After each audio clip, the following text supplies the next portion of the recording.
نصلي على رسوله الكريم أما بعد. So we will continue today inshallah with our Arabic lessons. So that's Nahwa. So we have covered all of the marfu'at, words which are in the nominative state, generally represented by a dhamma or a waw or an alif. And if there are different ways that is represented, as we have seen in one of the earlier lessons where we discussed the appearance of words within the different states and cases. Then we discussed the mansubat. There were 12 of them, and we went into detail about the maf'ul mutlaq, the maf'ul bihi, the maf'ul fihi, maf'ul lahu, maf'ul ma'ahu, the tamyiz, the hal, the mustathna, the khabar of kana, the ism of inna, the mustathna, and the mansub of la allati li nafi al-jins, and the khabar of man la, which is equivalent to laysa. And from this lesson we will begin discussing majrurat. Majurat are referring to the genitive noun, so they are used for attributive relationships between words, in the sense when one word marks another in a relationship, or it's simply every noun which has a link that has been made towards it. So there are two types, and both of these types can be considered mudaf ilay, and al mudaf ilay just means what we've said, a noun which has a link made to it. This link can be through harf jar. So harf jar are particles, which we will cover in detail when we discuss particles. But for our current session, what we need to remember is that these particles specifically cause the noun that appear after them to be majroor. So they have a relation, meaning attributed to them through a harf jar. So the nouns are majroor because they have a meaning attributed to them through a harf jar, which is present in the words. So it's spoken. So this first type of majrurat is when the harf jar is spoken, it's lafzan. So for example, marartu bi zaydin. Bi is harf jar, it means with in this case. So I passed by Zayd. So the technical term for this grammatical construction is jar majrur. And the second type of majrur is when the harf jar is not spoken, so it's unspoken. So you'd call this as mudaf and mudaf ilay, the possessor and possessor. But remember that both of these two types are in fact mudaf ilay, but the harf jar is just not spoken in the second category. So this is when the second category is when a word is made majroor to an unspoken harf jar. And what's important to note as well before we continue is the appearance of majroor words. So the majroor words can appear with a kasra on the last vowel sign. For example, fil bayti.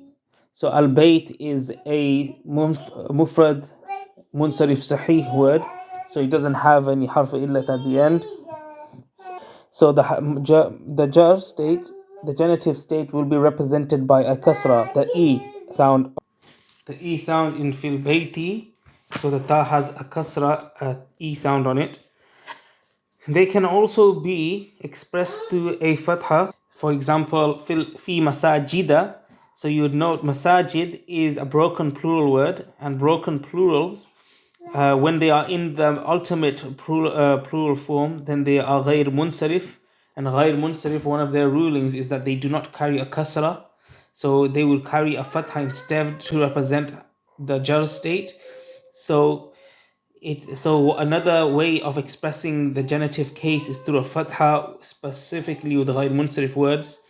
And a ya can also be used to represent the jar state, particularly with the sound plural masculine word jama salim, jama mudhakkar salim. For example, fi ma'badi muslimina.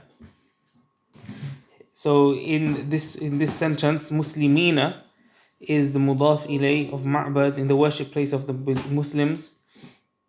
So muslimina is the plural of Muslim, and the ya here that comes after the ma in Muslim is used to show that this word is plural and it's genitive. But as we have seen in the mansubat, the sound plural is appears the same for mansub words and majrur words. So you have to look at the context of the sentence to determine if it's majrur or mansub. And it's easy to tell because it will either be a mudaf ilay or it will be after a harf jar if it's majrur. So a further note about these types of cases is that the mudaf does not carry a tanween. So the mudaf is the first term. So we could say there are two terms in mudaf ilay. The first term is mudaf, which is the possessor, and mudaf ilay is the possessed. So the possessor, the mudaf, in the example Kitabu Zaydin, you'll notice that Kitabu, it only has one dhamma, and we haven't read it Kitabun Zaydin. We've read it Kitabu Zaydin. Similarly, the noon of duality and plurality will also be omitted when they are made mudaf. So the noonation, the tanween or anything equivalent to tanween, what we mean by equivalent to tanween is the noon of the dual word and the plural word. For example, Muslimu Basra. So the Muslimuna became Muslimu. So the noon was removed from it. Or you could say Qalama Zaydin instead of Qalamani Zaydin. You'll get rid of the noon to say the two pens of Zayd. In this sentence structure, we can consider the first term as the amil, the word that governs the second. So although there's a difference of opinion amongst grammarians regarding what the governor of the sentence is, but that's not too important for our session. At any rate, in terms of idafa, possession, there are two types. The first type of idafa, possession, is ma'nawiyya. So this refers to that mudaf. This refers to a mudaf which is not a sifa. So when we say sifa in this context, it refers to either an ismul fa'il, so a word on the pattern of fa'il, like darib, or ismul maf'ul, a word on the pattern of maf'ul, like maktub, a sifatul mushabbah. These are specific types of words which are used for description. They are nouns as well. And ismut tafdhil, which are superlative nouns which are used to show and compare greatness between nouns. So when the mudaf is not one of these, so what type of noun would appear in a ma'nawiyya idafa? It's normally what we call a jamid noun. So a jamid noun is a noun which isn't created from other nouns, or it does create other nouns in itself. For example, ghulamu zaydin. Here the word ghulam is jamid. And if the word is not jamid, then there's a condition that the mudaf ilay is not governed by the mudaf.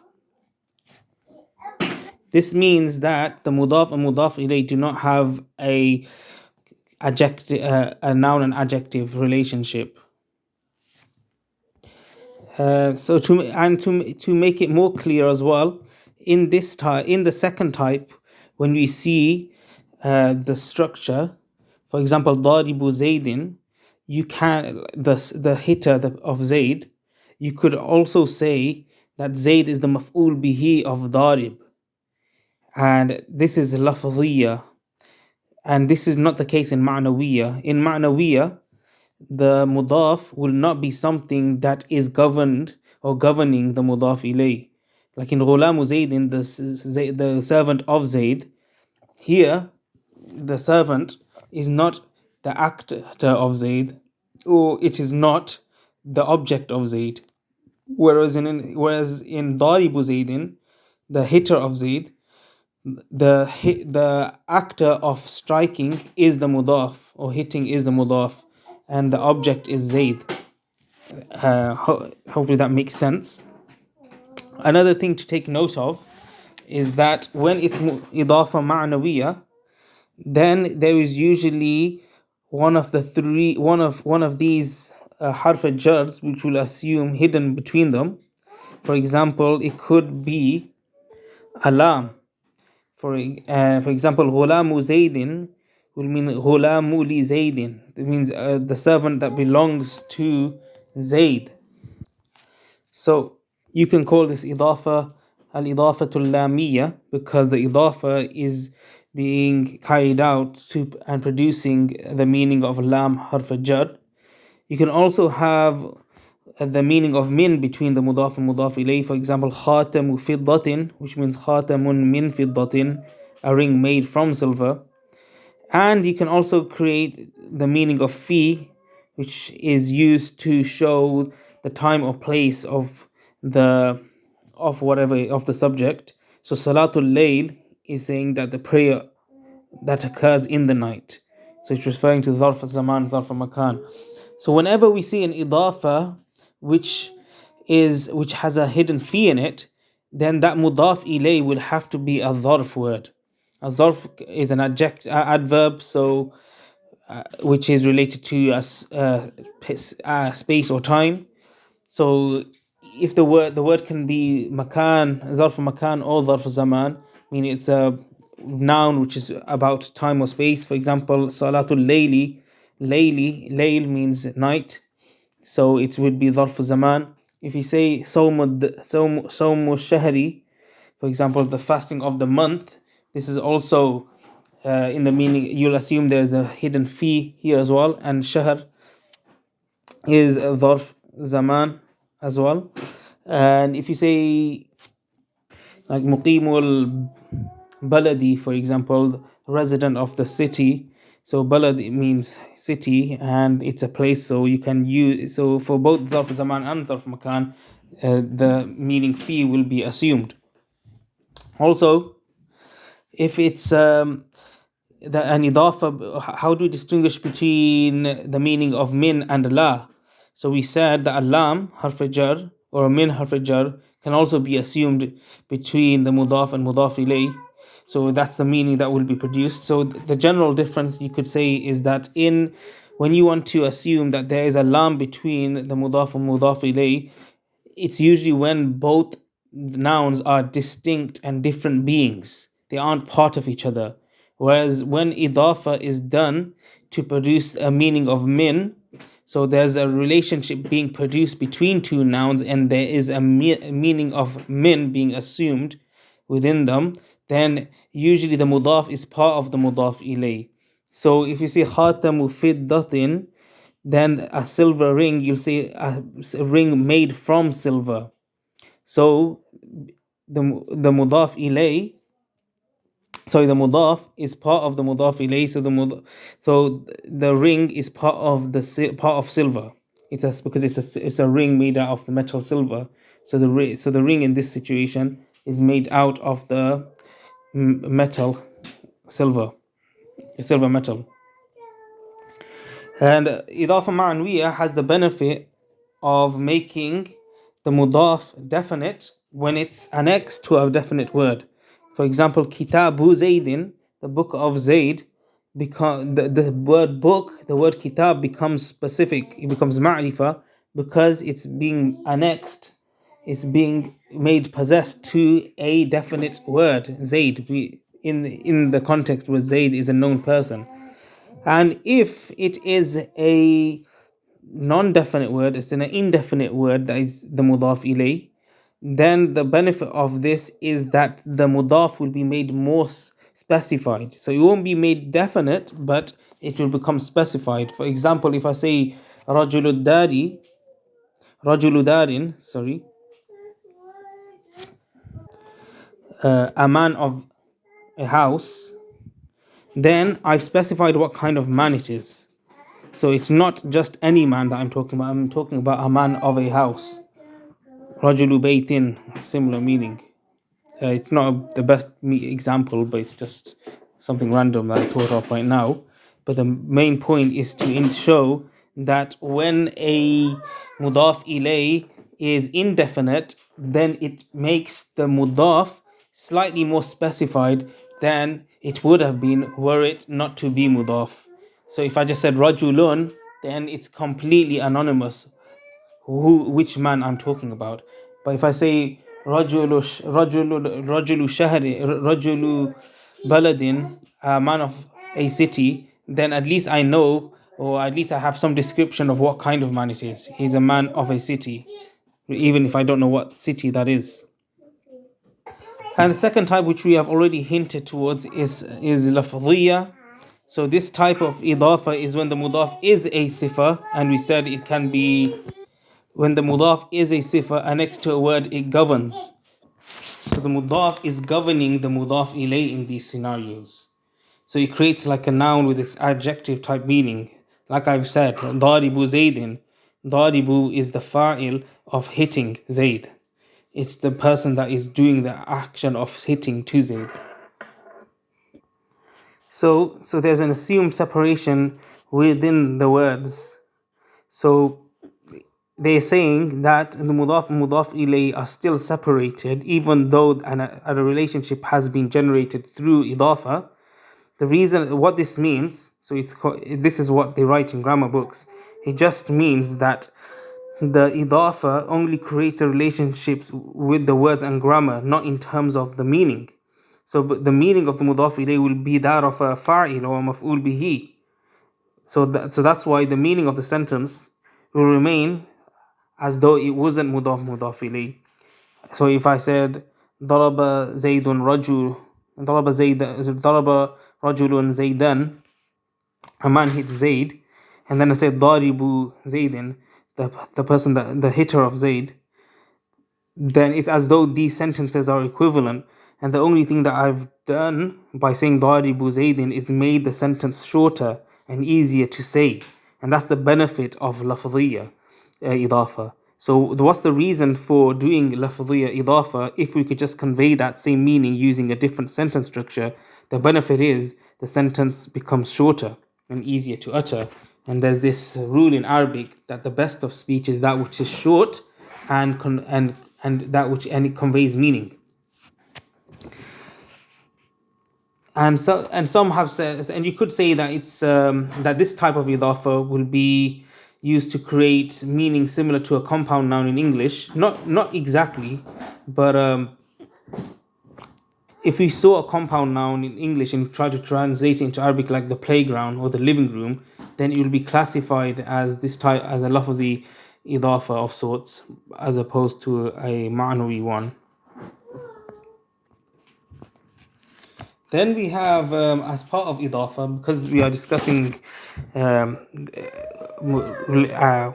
creating a relationship between words, there is idafa to pronouns. For example, if I want to say my book or my hat, how would I do this in Arabic? So in Arabic, you add ya, sakin, ya to the end of it. So like kitabi or qalansuati for the English examples I gave before. So if you want to annex something to the pronoun ya mutakallim, the first person attached pronoun, which means my, then if the word is sahih, so there's no harf illat at the end, or it's equivalent to sahih, so it has harf illa but it's preceded by sakin, or it's equivalent to sahih, that just means that there's a harf illa at the end, which is preceded by a sakin, and we've discussed this in detail in one of the earlier lessons where we discussed the appearance of words based on the case. So the last vowel will change to a kasra in this scenario. So kitabun, the ba will carry a kasra and will become kitabi, and you'll add a ya sakin to it and it will become kitabi. So that would mean my book. In the example of if there's a waw at the end before it's a sakin, dalwun, which means like a bucket or something similar, you could say dalwi, or dhabyun, which means deer, as in the animal deer. Dhabyi means my deer. Then you have, if it's ismu manqus, so it ends with a ya preceded by a kasra, but like qadi. right? Remember we said these words, they normally remain, we said ismu manqus, which ends with a ya preceded by kasra. Then if you remember, in halatul rafa and halatul jar, the case is assumed, it's hidden. So we'll say ja'a qadi or maratu bil qadi. So the yas, there's a ya sakin at the end and it has a kasra before it. However, in the halatul nasab, you'll say ra'aytul qadiya. You'll recite the ya, but the ya will take a carry a fatha. But it's not as though you'll have a tashdeed. So what would we do when we want to say my judge gave this verdict, or my archer attacked this person, etc. Like qadi and rami. Rami means archer and qadi means judge. So what we do is you will add the ya for the first person attached pronoun at the end of the word, as we did before.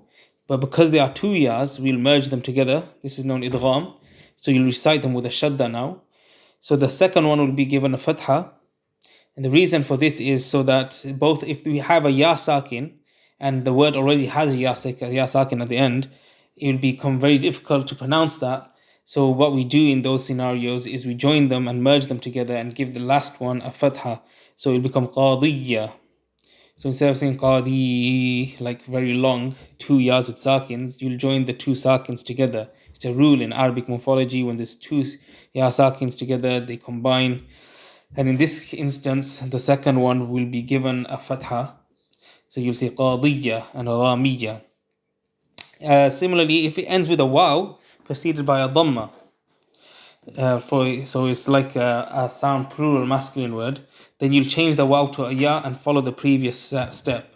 So for example, muallimuna, which means teachers. So this, because of idafa, you'll get rid of the noon, and so it'll become muallimu. Then you want to make it personal, so the ya. So you can't say muallimui, that because it's very awkward to say that. So what you do is you will change the first waw into ya, and then, as we did before, because there's two yas with a sakin, you'll combine them together and give the final one a fatha, so it will become muallimiyya. And to accommodate for the ya, the letter before would no longer have a dhamma, but it will be given a kasra, and it will become muallimiyya. Then we have ya mutakallim when it is annexed to those six nouns like abun, akhun, hamun, hanun, famun. Uh, if you remember, abun means my dad, akhun my brother, hamun father-in-law, hanun thing, famun means mouth.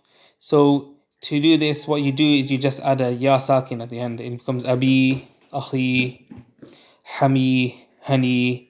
And with famun, some people say you could say fami, but it's often that you'll read it fiya, so you get rid of the meme. And there is another one of these six nouns. If you recall, there was dhu, but dhu will never be mudaf to a pronoun. It's always mudaf, but never to a pronoun. If you do ever see this instance occurring that dhu is mudaf to a pronoun, then this is uncommon and rare. It's not appropriate. And without ya mutakallim, these nouns are abun, akhun, hamun, hanun, famun. So they can, and if then they will, then their case will be dependent on the sentence structure and their grammatical position within the sentence structure. If they're fa'il, then they'll be marfu and they can carry a dhamma. If they're mansub, then they can carry a fatha. If they're majroor, then they can carry a kasra. However, what we're discussing here is when they are next to a ya mutakallim. So regardless of the state, they will always be abi. So it could be ja'a abi, ra'aytu abi, or marartu bi abi. And this is not the case for dhu though, because like we said, dhu will always be mudaf. So you cannot carry a tanween. And it will either be dhu or the, or the as well. And that's the end of Mujurrat. And inshallah, that is all of the cases in Arabic grammar. And what we've discussed so far are instances where words are influenced by another word directly. So the word governance, the amil, is directly acting upon the words we've discussed to make them marfu, mansub, or majroor. Inshallah, next time we will discuss words which follow the vowel of the words before them. These are known as tawabiya. If you have any questions, please leave a comment. Wa akhiru da'wana alhamdulillahi rabbil alameen.